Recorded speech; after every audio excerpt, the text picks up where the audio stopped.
I should have waited to say that until the live stream started, but anyway. So, just in general, tell me what's been going on in the first 5 chapters of Leviticus.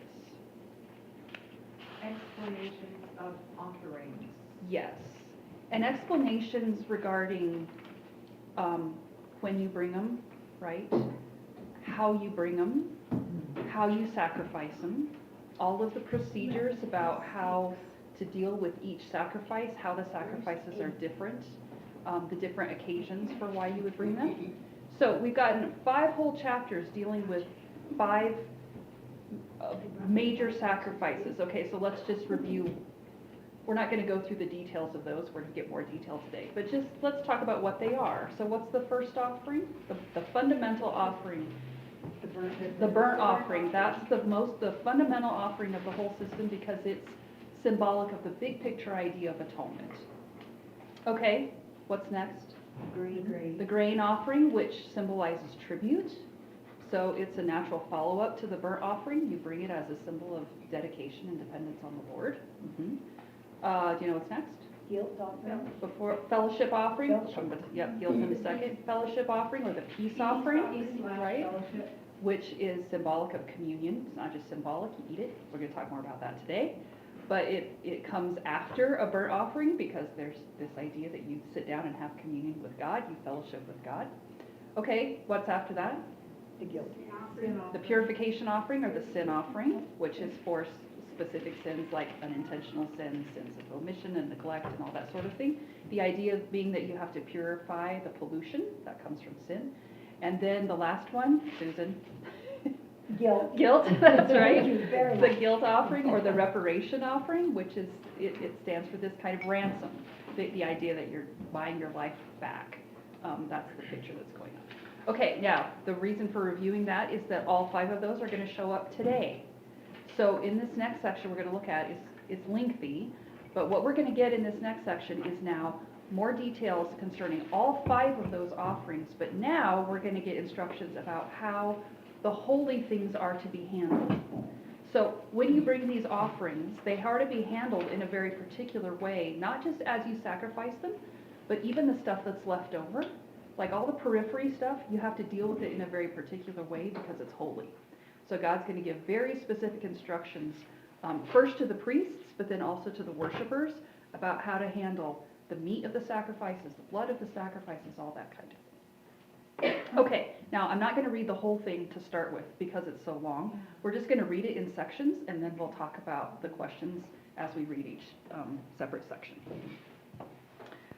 Okay, so you might notice, but I'll mention it anyway. The sacrifices don't follow in the same order here as they did when we just listed them on. Generally, it's the same, except that the fellowship offering comes last. And I think the reason for that is because you'll see in the first 4 offerings when they're listed off, they're called most holy, but the fellowship offering is not. The fellowship offering is just called holy. Now that distinction is actually really important, and we'll talk about that as we go through. Okay, so let's start off with chapter 6, and we're going to look at verses 8 through 13. The Lord said to Moses, "Give Aaron and his sons this command. These are the regulations for the burnt offering. The burnt offering is to remain on the altar hearth throughout the night till morning, and the fire must be kept burning on the altar. The priest shall then put on his linen clothes with linen undergarments next to his body, and shall remove the ashes of the burnt offering that the fire has consumed on the altar, and place them beside the altar. Then he is to take off these clothes and put on others, and carry the ashes outside the camp to a place that is ceremonially clean. The fire on the altar must be kept burning. It must not go out. Every morning the priest is to add firewood and arrange the burnt offering on the fire and burn the fat of the fellowship offerings on it. The fire must be kept burning on the altar continuously. It must not go out." Okay, so how does that next section begin in verses 8 and 9? The Lord said to Moses, Which is super important. It's going to be important this week and next week and the week after. That everything that's being done here is according to the Lord's command given to Moses. Okay, now why does that matter? What happened the last time the Israelites were just kind of well, they decided for themselves how they were going to worship. How did it go? This was back in Exodus, not in Leviticus, but do you know what happened when They they? gathered up all their gold and melted it down and made it into a calf and bowed down before the calf. Yep. And was Aaron part of that whole thing? Yep. Yes, he was. The guy who's now going to be the high priest was actually part of all that. It took him like 2 minutes to end up in idolatry. And so it's really important that everything they're doing here is part of this procedure that the Lord has laid out for the proper way to worship him. Yeah, we'll talk more about that next week and the week after. Okay, so the Lord says to Moses, okay, give these commands to Aaron and his sons, that is to the high priest and the priests. And what's the first regulation in verse 9? The offering is to be on the hearth of the altar all night. Okay, and this is a burnt offering, right? Now, the first question is, what burnt offering is the Lord talking about right here? And the answer is, it's a twice daily burnt offering that the priests made for the nation. Now, we're at a bit of a disadvantage because we didn't study Exodus right before we studied Leviticus. But Exodus 29 lays out the specifics about this particular sacrifice. So the burnt offering for the nation, it consists of 2 one-year-old lambs, along with a grain offering and a drink offering, one lamb offered in the morning and the other in the evening every day. So when they start worship at the tabernacle, there's going to be a burnt offering for the nation every morning and every night. Now, you would expect that the fire on the altar would be kept burning throughout the day because that's when the people are bringing their sacrifices. But right here it emphasizes the fire is to be kept burning through the night as well. Now, I don't know how long it would have taken for that sacrifice to burn up, but the fire is to be kept going night and day. Why do you think that matters? That the fire stays going all day and all night? Does it represent a continuous forgiveness and atonement? Yes. So how often do the people need atonement? Always. All the time, right? And so by putting this continual burnt offering into place, there's this picture of perpetual atonement. It's an inherent part of the relationship between the Lord and his people. There's always an atoning sacrifice on the altar for the nation. And also, I think there's this perpetual picture of the presence of the Lord because of the fire, right? So imagine if you're in a camp in the middle of the wilderness. I always think about like if you're camped out between here and Jeffrey City. It would be dark, right? It'd be really dark. And at night, of course, people would have their various fires, but at some point things go out. Well, here's the thing. If you're in the middle of this big camp in the middle of the wilderness, and it's totally dark, if you look outside your tent in the middle of the night, there's one fire that's always going to be going. And where is it? It's the fire that's at the house of the Lord, at the tent of the Lord. That's the place where there's always going to be a fire going. And that matters because there's this picture of the presence of the Lord always there, that he's dwelling in his tent and he's there all the time. So he's there and there's perpetual atonement being made on the altar all the time. This is a nitpicky little thing, but I'm having a hard time getting past the idea that, you mentioned between here and Jeffrey City, and that's pretty much how I pictured the land that they're in, and where are they getting enough fuel with these fires? I don't know. Yeah, Google God it. provides. God, not only does he provide the land, but he also provides the fuel. Can they use cow pies, dried cow pies, Well, like the settlers? first of all, they don't have cows. Well, yeah, they do have cows. They do have yeah, cows. But they would have, use whatever they could. Well, yeah. Is there any, there are no restrictions on, but it says bring the wood to the fire. Right, so they're getting wood from somewhere, but where they're Yeah. getting it, I'm not sure. Yeah. So someone needs to go home and Google the Bedouins, how they build their fires. Well, there'd need to be an attendant to Oh, keep yeah, the fire those are the going. priests, yeah. So, well, on that note, let's keep Okay. going. That's right. Okay, so look down at verses 10 to 13. If there's a national offering always burning on the altar and it burns throughout the night, then 2 practical things follow from that. Number one, the ashes of the sacrifice have to be removed every morning. And whose job is it? The priest. The priest. Okay, so he doesn't get to delegate this to somebody else who shows up and clears it all out. He has to do it. Oh, yeah. So the ashes of the sacrifice are removed by the priest every morning, and it has to be handled rightly. So what does he have to do when he cleans off the altar? Change his clothes. Linen clothes. What does he have to be wearing when he cleans it off? Can he be in his street clothes? No, Linen. linen garment, Right. linen trousers. Yes.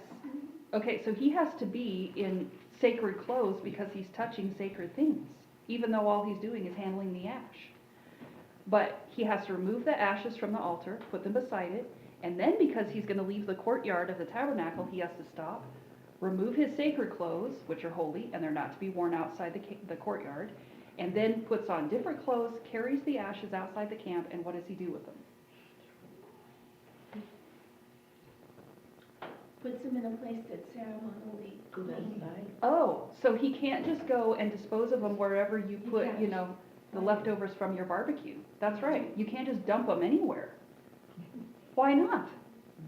Because they have the ashes from the altar. And the ashes from the altar are holy, Are holy. right? So it's not just the sacrifice, it's even the ashes from the sacrifice are holy. And they can only be handled by somebody who's holy, and they have to be disposed of in a place that's holy. You suppose they're still hot? I don't know. I don't know.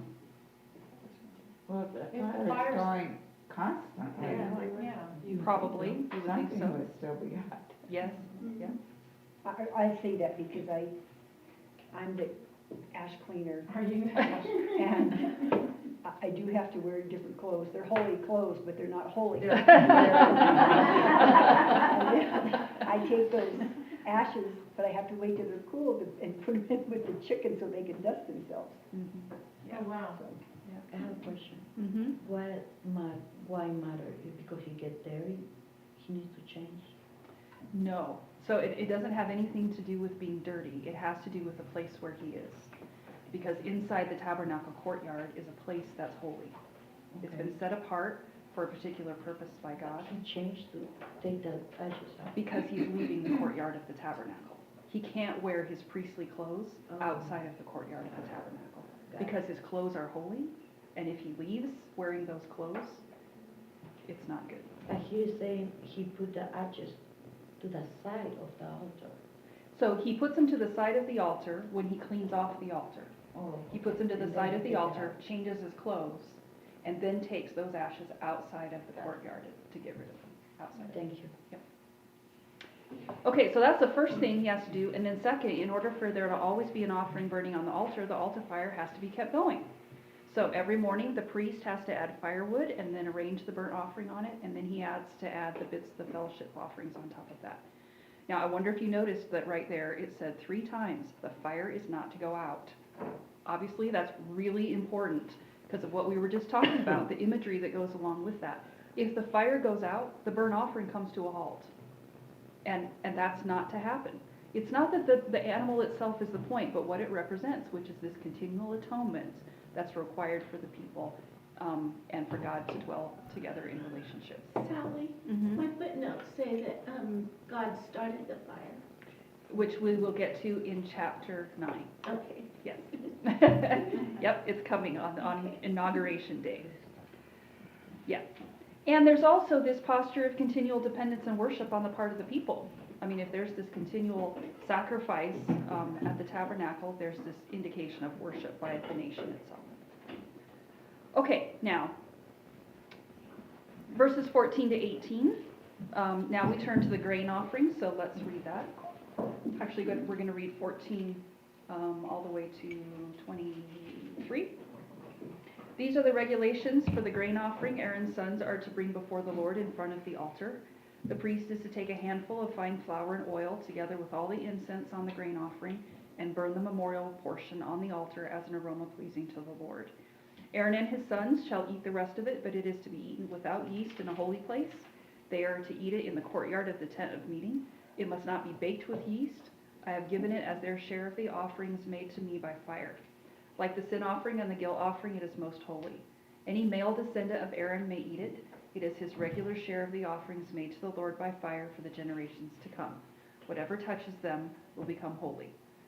The Lord also said to Moses, this is the offering Aaron and his sons are to bring to the Lord on the day he is anointed, 1/10 of an ephah of fine flour as a regular grain offering, half of it in the morning and half in the evening.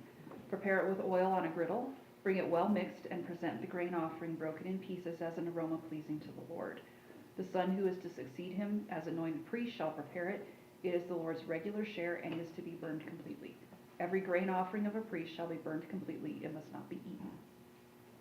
Okay, so let's look at the instructions for the grain offering. So verses 14 and 15 are basically just a brief review of the instructions that we got for the grain offering back in chapter 2. That is that the priest takes a handful of the flour and the oil or the bread, whatever the case is, and offers it as a memorial portion to the Lord. But then verses 16 to 18 tell the priests what to do with the rest of the offering and what are they to do with it. Aaron's sons shall eat the rest of it. Yep, so they eat it. Now, we talked about that before, but this is how we know that they eat it, is because it's specifically instructed right here that the priests are to eat it. But did you notice there's some particulars about those instructions? What are they to do or not? Without yeast. Yep, you can't add yeast. We talked about that before. When it's a tribute offering that's brought to the Lord and burned on the altar, they are not to add yeast to it because there's not supposed to be anything that symbolizes decay or rot or breakdown. Even if they bake it, they can't add yeast to it before they eat it, right? You can't alter it later. The priests have to eat it without yeast. What else? They're to eat it in the court of the tent of meeting. Yep. And it has to be eaten by holy people in a holy place. So there's this picture that the whole offering is the Lord's. He takes the first portion and then he gives the rest back to the priest as their daily provision. But notice what he emphasizes in verse 17. Like the purification and the reparation offerings, the food from this offering is most holy. Okay, so again, that means it can only be eaten by the priests and not by anybody else. It has to be treated as set apart for the Lord, not mixed with yeast, only eaten in a holy place. And then there's this bit that says, my translation said, whatever touches them will become holy. And then I have a footnote that says, whatever touches them must be holy. It's possible to translate the Hebrew both ways, and I actually think that the second way fits the context better, to say that whatever touches them must be holy, not that it becomes holy because it touches them. That's going to show up again in verse 27, and we'll see it in chapter 7 as well with meat, that if meat touches something that's unclean, it has to be burned. And my assumption is because if it's not holy, it becomes unholy. Okay, now, what are the additional instructions then that the Lord gives in verses 19 to 23?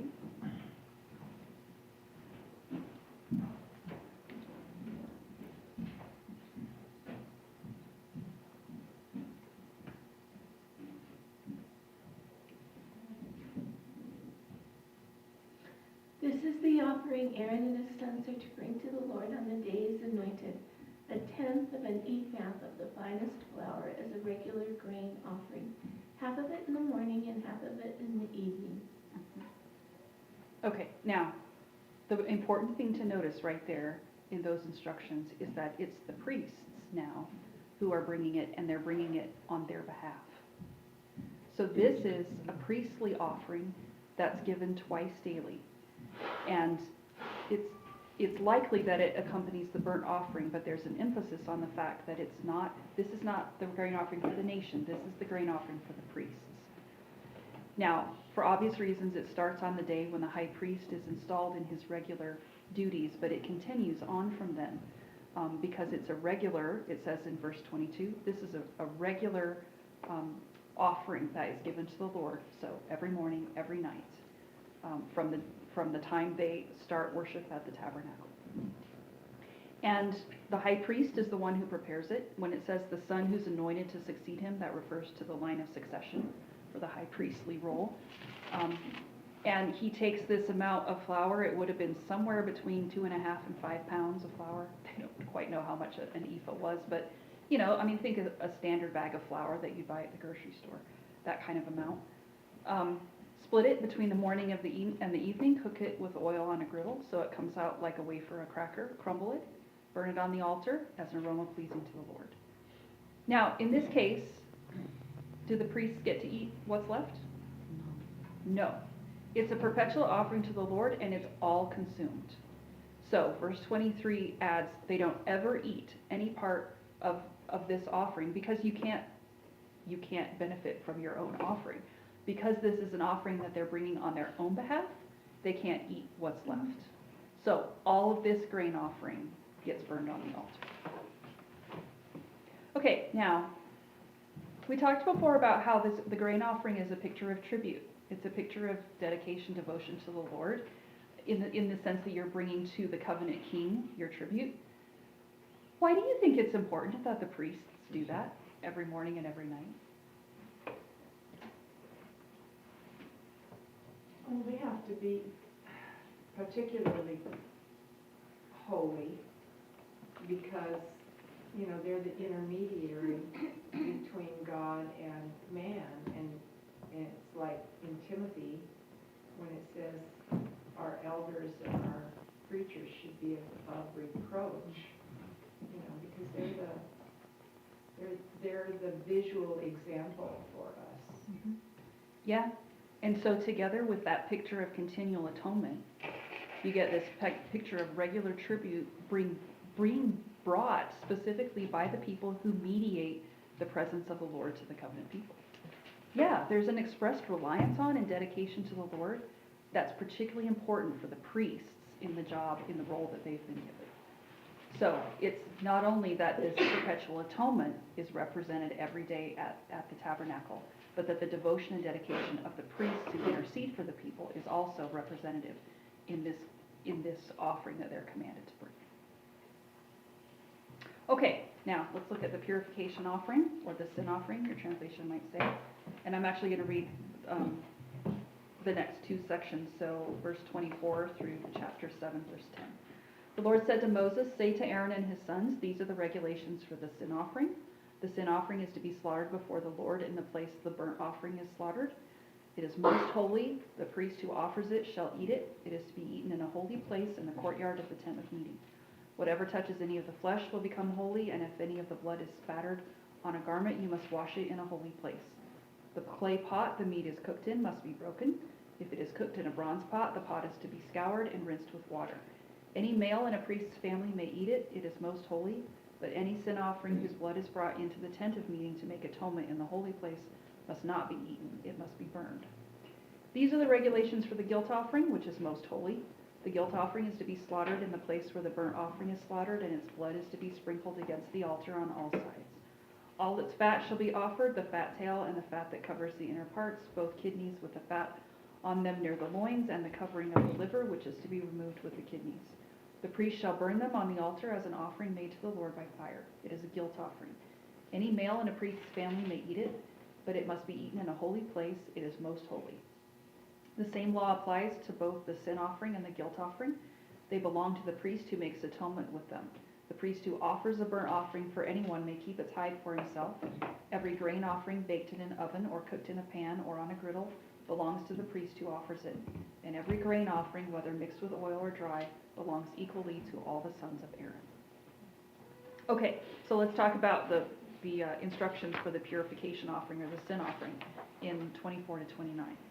So when someone brings a purification offering, it's slaughtered in the same place as the burnt offering. And you notice at the end of verse 25 that it says it's most holy. Now, again, that means not just anyone can eat it. So who gets to eat it? The purification offering. The priest. The priest does, yeah. So whichever priest offers it on behalf of the worshiper is the one who gets to eat. And where does it have to be eaten?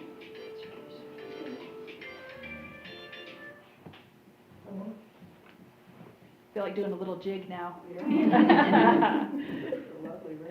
In the court of the tent of meeting? Yes, it has to be eaten in the courtyard of the tent of meeting. So in other words, he can't take the meat home with him. He can't take it home, and he can't feed it to his family. Why not? Okay, thank you. It has to be eaten in a holy area. Because it's most holy. Yep. It's set apart for the Lord for a very particular purpose. And again, as with verse 18, I think the translation, whatever touches any of the flesh must be holy, fits the context better. But it is possible to translate it. It will become holy. Okay, now, how big of a deal is this? How you deal with the meat and the blood and all that in these instructions right here? What does he add about, how you cook it and where you cook it and the blood and all that kind of thing?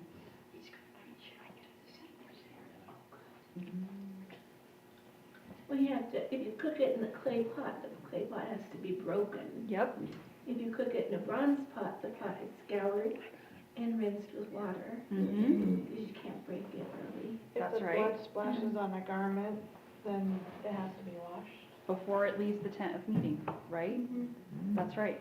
Now, and the only people who can eat it are the priests and the males in their family. That would be the priests in training. And then there's this additional note in verse 30, that the purification offering, if it's used to cleanse the inside of the tabernacle, that would be if it's offered for the high priest's sins or for the community sins, it's not to be eaten by anyone. Okay, now what's your impression of those instructions? Extremely precise. It is extremely precise. Why? It's so important. And because he's holy, right? Yes, and the reason for the precision, for all the details in these instructions is because they are dealing with holy things. And it matters how they deal with holy things. Why? Why does it matter? Because God is holy. Yes, and his holiness is dangerous. We're going to see that when we get to chapter 9, actually chapter 10. When we get to chapter 10, there are going to be a couple of priests who do something that they were not commanded to do, and it's instant curtains for them. Like, this is a big deal because the holiness of God is dangerous. And he requires that they handle holy things in a holy way. So he is very specific about how they handle the blood, the ashes, the meat, all of it. Who gets what, who doesn't get what, all that sort of thing. So Sally, Mm-hmm. the priests came from the family of Levites. Right? They're in the tribe, yes, they're in the Tribe tribe of of Levites, that's right. That's all, nowhere else, none of the other. Right, so the Levites generally work at the tabernacle, so they do a lot of the practical work at the tabernacle, but the priests are the Levites who are descended from Aaron. Okay. So you have to actually be descended from one particular line to be. So there's Levites that aren't descended from Aaron. Right, so they're not priests, but they work at the tabernacle. Okay. Yeah. Sally, Mm-hmm. back to the burnt offering. So it says that the ashes are taken out of the tabernacle. So once they're all burned and they do everything with the ashes in the tabernacle and in the courtyard, then what happens when they take them out of there, when they go to dump them? Are those ashes just holy while they're in the tabernacle? What happens to that whole bundle when they're taken out? It's still holy, and I think that's why it matters that it's put into a place that's ceremonially clean. Okay. Wherever they take them, it has to be a place that's ceremonially clean, because they're going to leave them there. And it can't be a place where all of that stuff is then mixed with things that are unclean. Oh, okay, so they have their own separate area that they just dump those ashes into? Yes, the ashes of the sacrifices would be kept separate from the ashes of anybody else's fire. Okay. This is all so complicated, but I know their lives were more simple than our lives. But they did have all the stuff. wind, and they did have weather situations, and I think about the wind, how it could put them. Okay, so let me ask you this. Do you think the ashes are the point? No. No, that's true. What's the point? The Lord, Holiness. the holiness. And that you are Yeah, very that's careful holiness. with how you Relationship. approach the Lord. You're careful with how you deal with his things. Exactly. So it might be that you take these ashes out and then a big sandstorm comes up and blows them all away. Right. And that's not that might happen, but that's not the point, because what the point is, how do you deal with the Lord's things? Are you treating them in a way that's respectful? Okay. Or are you treating the stuff of the Lord like it's no different from a backyard barbecue? So we can apply the same thing today. communion. and in the little things. We can get caught up in our doing and not in the intent. Yes, Oh, yeah. because the point is not that you are so much a stickler about the letter of the law. Yes. It's that all of this is intended to convey to the people the seriousness of who you're approaching. Now, I mentioned before we mentioned the golden calf, right?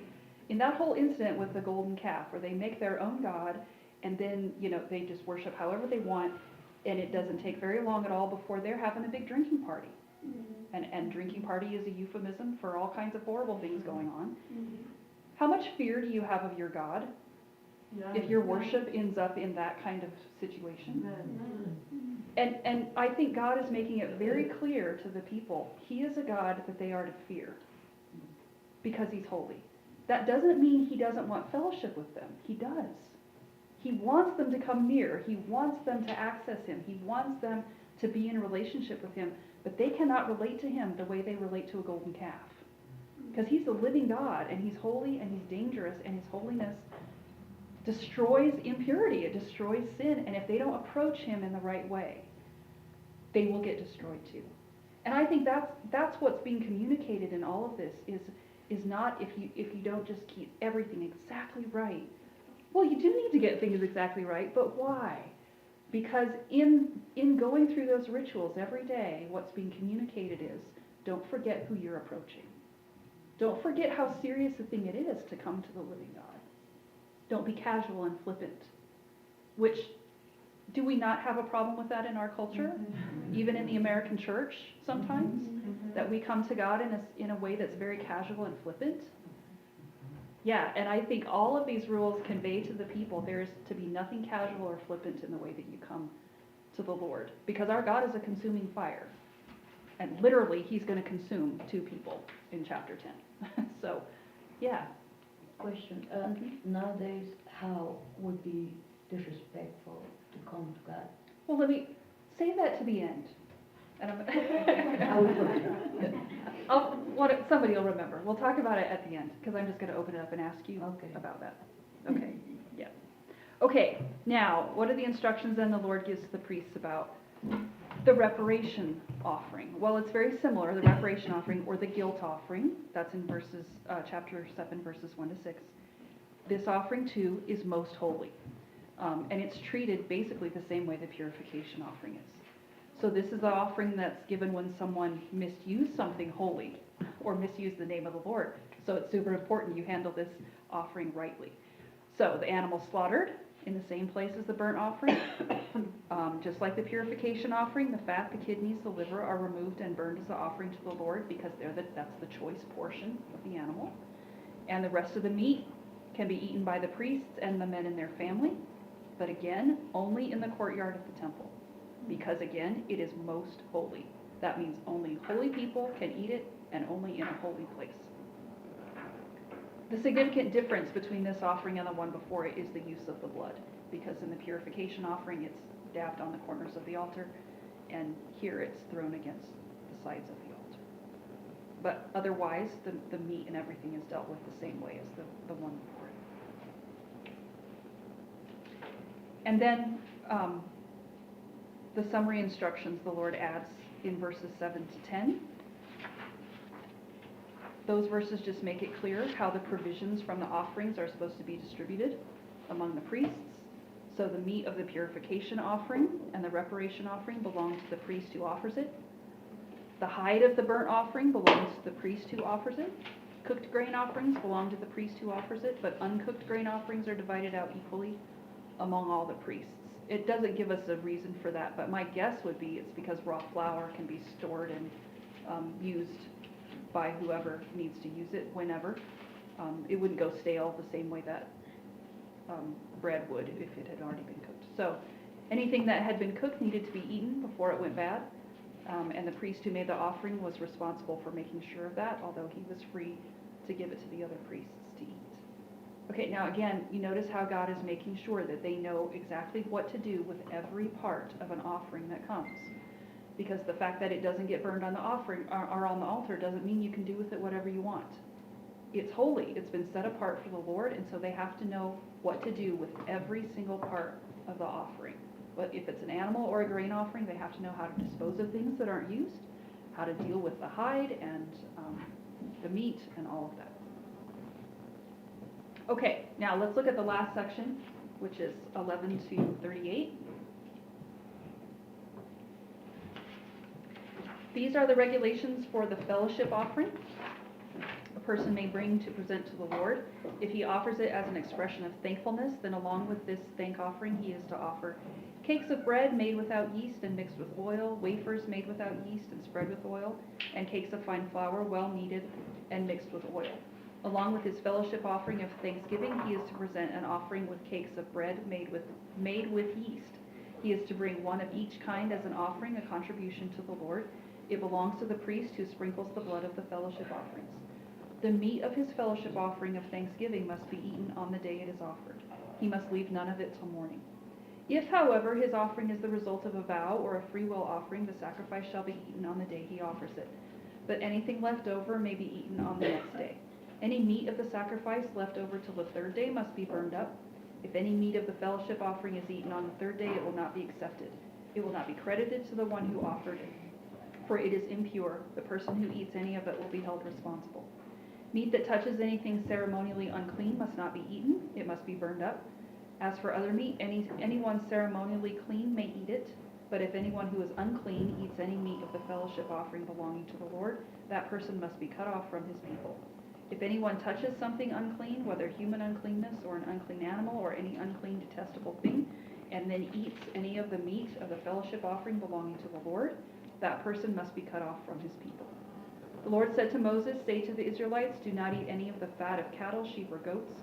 The fat of an animal found dead or torn by wild animals may be used for any other purpose, but you must not eat it.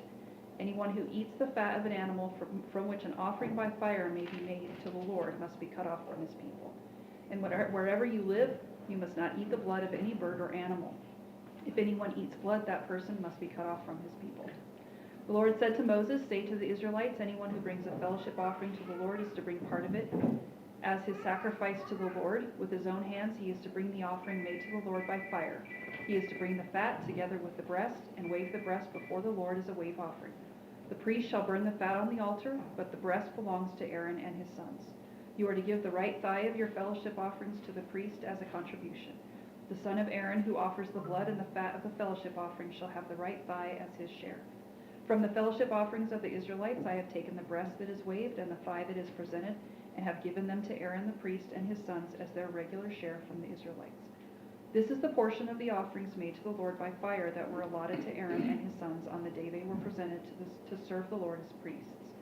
On the day they were anointed, the Lord commanded that the Israelites give this to them as their regular share for the generations to come. These then are the regulations for the burnt offerings, the grain offering, the sin offering, the guilt offering, the ordination offering, and the fellowship offering, which the Lord gave Moses on Mount Sinai on the day he commanded the Israelites to bring their offerings to the Lord in the desert of Sinai. Okay, now, I wonder if you noticed something that changed when we got to verse 11 and that section about the fellowship or the peace offering. This offering is not most holy. It's just holy. Now, what difference does that make? It means that other people besides the priests can eat it, which we'll see as we go through these instructions. And it can be eaten outside the tabernacle courtyard, the meat from this sacrifice, as long as the place where it's eaten is ceremonially clean. So these instructions are directed to the people in general, not just to the priests. Okay, now this section, verses 11 to 15, well, this whole section, it lists the instructions for all these different occasions when a person might bring a fellowship offering. And the ritual is a little bit different depending on the occasion. So remember, this fellowship offering represents a covenant meal where the Lord is given his portion first, then the priests are given their portion, and then the worshiper eats the rest, typically together with his friends and family. So you'd bring people together, you'd come together in fellowship, you'd bring whoever you want to come with you, and they would be able to eat whatever meat was left after the Lord and the priests had been given their portions. So first, someone might bring a fellowship offering as an expression of thankfulness or praise for something the Lord has done. And in that case, they're to bring all these various types of bread, and you notice Did you notice that some of the bread included yeast? Yeah, okay, now why is it allowed right here when it's not typically? Because this isn't the same category as a grain offering. And the reason is, none of this bread is being burned on the altar. All of it is being eaten. So this isn't being offered as tribute, it's an accompaniment to the fellowship offering that makes it into a meal. Right, so if you're gonna come and have a big meal with your friends and family, I mean, I guess if you've gone carnivore, you might just eat, the beef or the lamb or whatever, but typically you would add bread to it. So if you're gonna come make a big meal out of this fellowship offering, well, the Lord tells you what to bring with it. Bring me this accompaniment, and this is the bread that you bring. And you bring yeast bread with it too, because you're gonna sit down and eat it. And even the portion that is given to the Lord is not burned on the altar, it's given to the priests. So the priests can eat bread with yeast as long as it's being brought as an accompaniment to the fellowship offering and not as a grain offering. So one portion of each type of bread is given as a contribution to the Lord that goes to the priest who sacrifices the animal. And you notice verse 15 says the meat of this offering has to be eaten on the day when it's offered. Okay, now in 16 to 18, you get another kind of fellowship offering. This is an offering that might be brought because of a vow or a free will offering. In the case of a vow, someone might promise to do something if the Lord answers a prayer, or they might be coming back having fulfilled a vow that they made to the Lord. And a free will offering seems to just have been a catch-all for any other type of voluntary offering to the Lord. It's an occasion just where someone would want to bring a public offering to the Lord and celebrate with their friends and family. So it's entirely voluntary. You can come when you choose. Now, it's basically the same, but there's a little bit different. Did you catch something that's different with this offering? How it's different from the Thanksgiving offering? I know, there's a lot of details, right? You're like, There's, in verse 17, it says something about on the third day, that's right, must be burned with fire. yes. That seems like it might be kind of. Yeah, so the one before it, it had to be eaten like by the next day, right? Here the meat, or it had to be eaten before the end of the day. Here it can be eaten the next day, but by the third day, if you still have meat left, then what do? You burn it up. Okay, now I'm guessing in a culture like that where people didn't eat meat as often as we do, you wouldn't want to burn up meat, right? So how then do you avoid doing that? You bring more people, right? You bring enough people with you to eat up the sacrifice. There's an incentive right there to bring people to fellowship, to participate in this fellowship offering with you, so that all of the meat gets eaten up. If it doesn't, you can't just take it home with you, right? You can't just pack it up, take it home, because it becomes unclean by the third day. Well, at some point it's going to start to go bad, and nothing of that can be that's not allowed with a sacrifice, an offering that has been given to the Lord as a sacrifice. So, bring enough people to eat it up, but if you don't eat it up by the third day, it has to be burned up. And if you don't do that, what does the Lord say about the offering? Does it become impure? It does, and then he says he doesn't accept it, right? Because you have to take that very seriously, that again, this is not just a get-together with your friends, it's a communion feast with the Lord, and the meat has to be dealt with in the right way. Okay, now why there's a difference in the days between the Thanksgiving offering and the vow or the free will offering, it doesn't say, and so we can't be certain. But a lot of the commentators think that the Thanksgiving offering is somehow being given a primary place among the fellowship offerings, that might be the reason for the difference. In other words, to say this is the most important of the fellowship offerings, and why would that be? Because if you're coming with a Thanksgiving offering, the implication is God has done something for you. And you're coming in a particular, like as a response to a particular something that the Lord has done. That might be the reason, we don't know. But whatever the case, the point is the sacrificial meat has to be treated properly. Not only by the priests, but also by the worshipers. Because it belongs to the Lord. He's given it back to the people to participate in a covenant meal. Nothing casual or flippant about how the offering's handled. Okay, and then on that note, what does he say about the sacrificial meat in verses 19 to 21? If it touches any unclean thing, you can't eat it. You have to burn it up. Yep, because it's become defiled, right? What else does he say in those instructions? They'll be cut off from their people. Who? Anyone who eats it and becomes unclean. So if you're ceremonially unclean and you eat it, you get cut off. Anyone who touches something unclean, whether it's a human or an animal uncleanness, and then eats the meat of the fellowship offering, gets cut off. How big a deal is this? Kelly, how long is that? I mean, is that from now on, you're cut off? We'll see later that there seem to be some ways that you can come back in, but it's basically permanent exile from the nation, and in some cases, it's death. Like there are places in the narratives where God cuts people off, and he does it by executing. So, depends on the situation, but the idea here is that this is not unintentional, because we've actually already dealt with unintentional sin against the holy things. You can bring an offering for that, and that can be dealt with. The implication is this is intentional sin. Now, why would you do that? Unless you just have no fear of the Lord, right? Yeah. Now, we'll talk more about being cut off later, because it's going to come back in some later parts of Leviticus. Okay, now, what are the additional instructions the Lord gives in 22 to 26?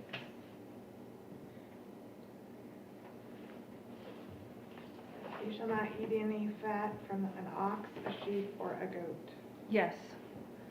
So, we saw something previously about the fat and the blood, and now it's going to get reiterated right here with more detail. So, in everyday situations where you're not bringing a sacrifice, the people are still not to eat the fat of any sacrificable animal. So, even if it ends up as roadkill, or if it gets killed by a bear, right? If you go out and you find that you have a cow that's been killed by a wild animal, you can eat the meat. You can't sacrifice it for obvious reasons, but you can eat the meat, but you can't eat the fat if it's a sacrificable animal. Because the fat of a sacrificable animal always belongs to the Lord. Always, always, always. You said it was the choice part Yes, of the animal. that's right. And you notice it's sacrificable animals, so if you go hunting and you kill a deer, you can eat the fat of a deer because you can't sacrifice a deer. But you can't eat the fat of any sacrificable animal because it always belongs to the Lord. You could do something else with it. He says right here, you can use it for other things. You could make, a candle out of it or something, but you can't eat it. And how serious is he about this? Will get cut off from your people? That's right, it's a big deal. And likewise, no matter where the people live, they must not eat the blood of any bird or animal, and anyone who does so will be cut off from the nation. So, we'll talk more about being cut off when we get to some later chapters. But the idea is that people are intentionally profaning what belongs to the Lord. They're intentionally profaning holy things. Okay, and then 28 to 26, or to 36, that section specifies for the worshiper which parts of the fellowship offering go to whom. So the fat goes to the Lord, the breast goes to the priests in general, the right thigh goes to the priest who offers the offering. So the thigh was considered a special cut of meat, and since the Israelites viewed the right side as especially important, the right thigh was particularly valuable. So it belongs to the priest who officiates, and the breast belongs to the priests in general. And like a contribution offering or a heave offering, some of your translations might say, it mentions here too a wave offering, which just consisted of these various food items the Lord commands the Israelites to give in support of the priests and the people at the tabernacle who work there. So these items were waved before the Lord, which is just a ritual action that shows that it's being dedicated to him. I mean, it's called a wave offering because you wave it in the air, which I know is really helpful. But it's this idea that you're holding up a sort of offering inside an offering, so to speak. It's an additional offering, and in this case, given to the priests. So beginning on the day when the priests start their work, these offerings are to be their regular provision, and in that way they don't have to go get a job outside of working at the tabernacle.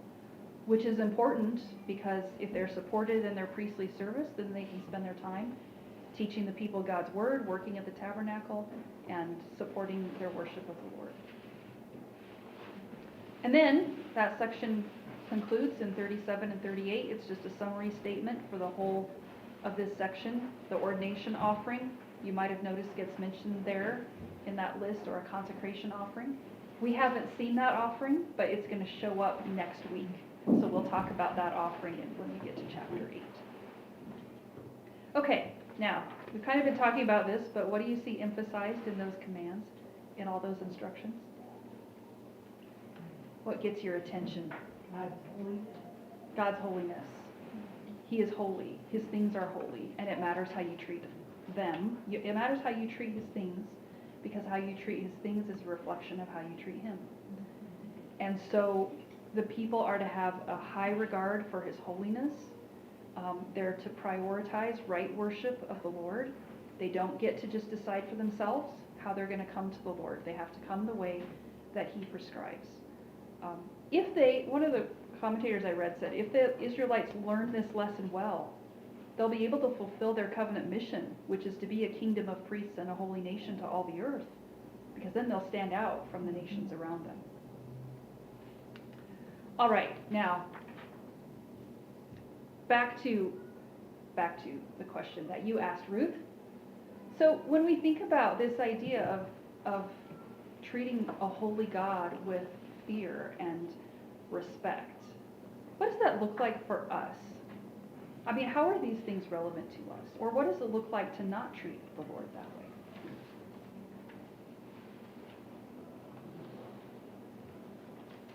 Conflict. What do you mean by that? Well, that's what's going on in the world now. People are unsettled, they're disruptive, they don't have respect for his creation, for other people. Mm-hmm. Yep.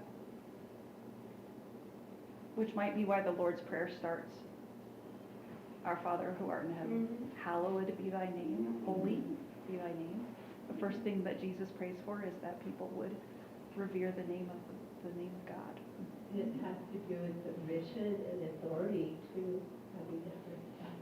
Mm-hmm. Yep. I think of communion, if we come, I'm just going to drink this little bit of Kool-Aid and eat this little wafer, instead of truly understanding and submitting to what it represents, then we dishonor it. Mm-hmm. I have another question. Another one?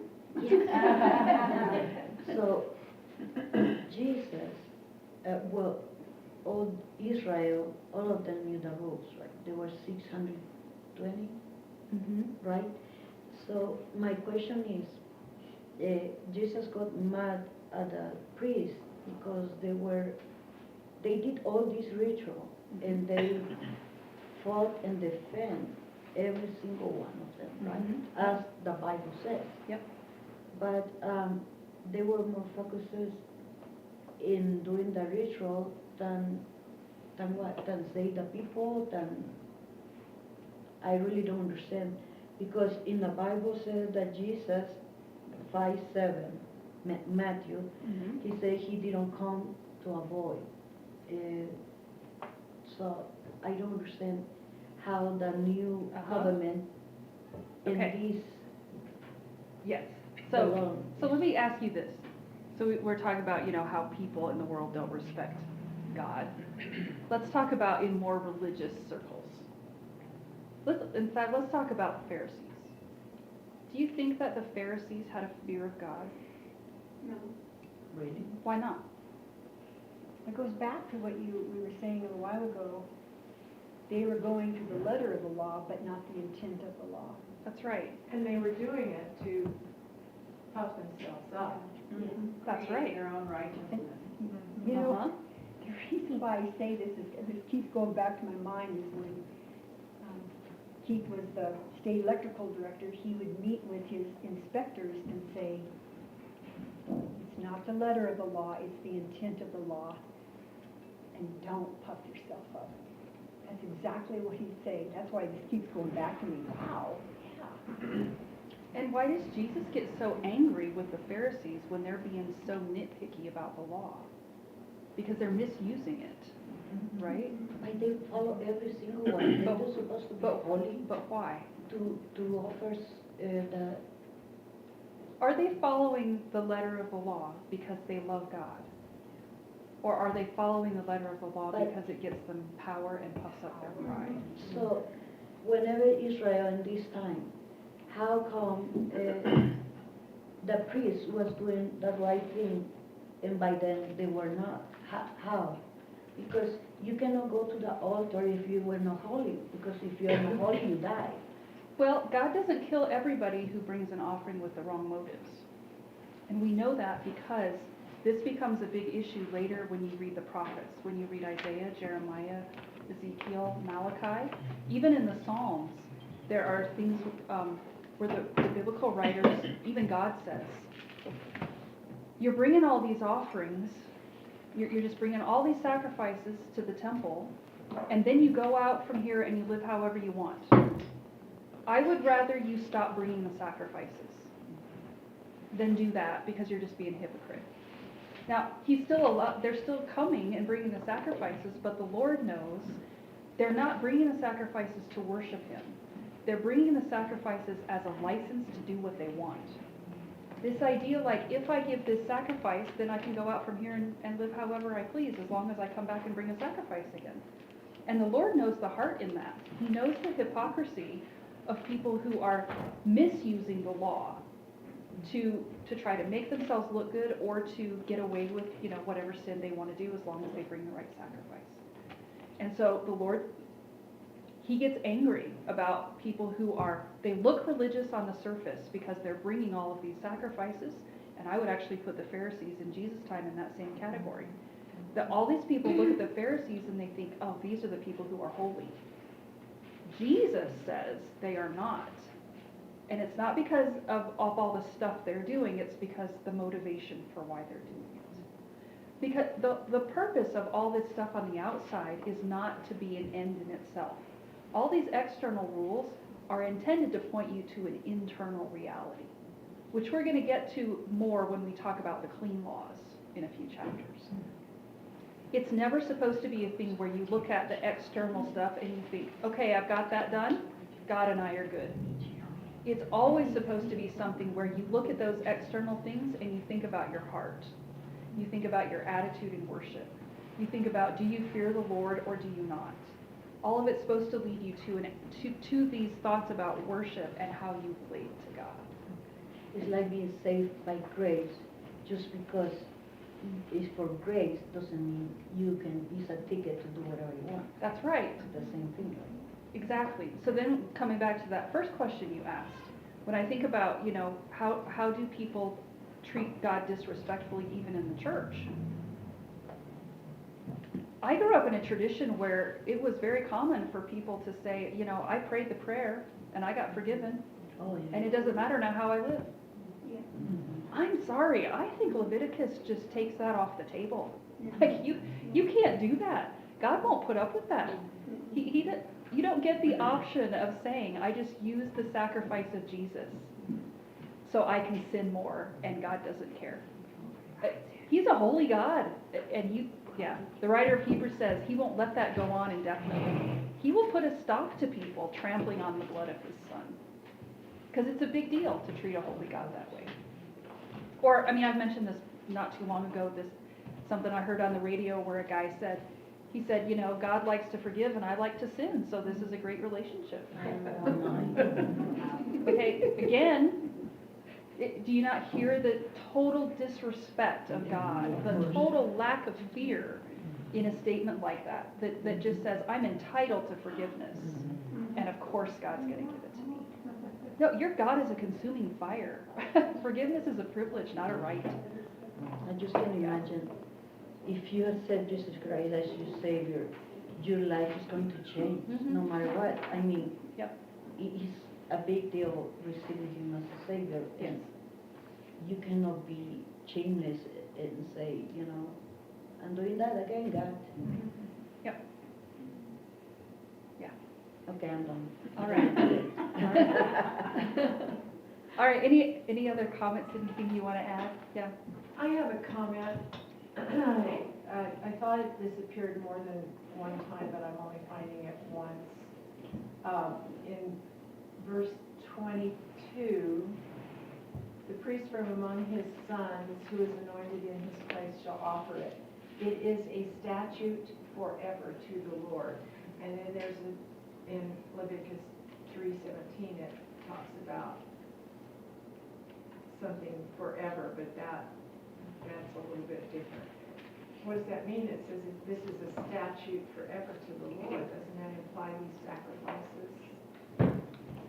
No, it's used figuratively in other places to say Mhm. a really long time. Okay. Yeah. I mean, Until the Lord changes.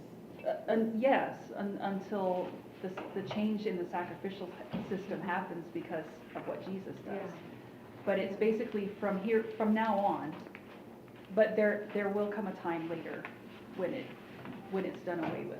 Okay. But, yeah, and this isn't the only place where you get the Right. use of the word forever like that, Yeah. where you're like, that sounds awfully permanent. Uh-huh. Well, it's basically,